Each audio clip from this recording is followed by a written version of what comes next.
Pemerintah Kota Sukabumi resmi melantik pengurus Karang Taruna Masa Bakti 2024-2029 di Gedung Juang 45 Cikole, Kota Sukabumi, Rabu 28 Mei 2025.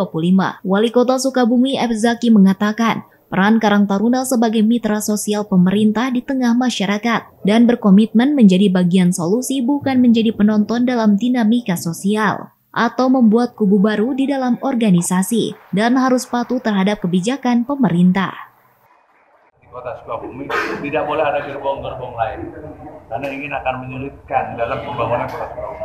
Kita harus bersatu untuk membangun Kota Sukabumi. Ya, seperti itu. Sehingga saya minta kepada semua mendukung program wali kota yang sekarang. Kalaupun ada kekurangan, kesalahan, silakan berdialog dan saya terbuka. Sedangkan menurut Ketua Karang Taruna Kota Sukabumi, Raden Kusumo Hutaripto, pihaknya akan memfokuskan pada kontribusi nyata pembangunan dalam mendorong peningkatan pendapatan asli daerah atau PAD, dan tetap akan solid mendukung kebijakan pemerintah.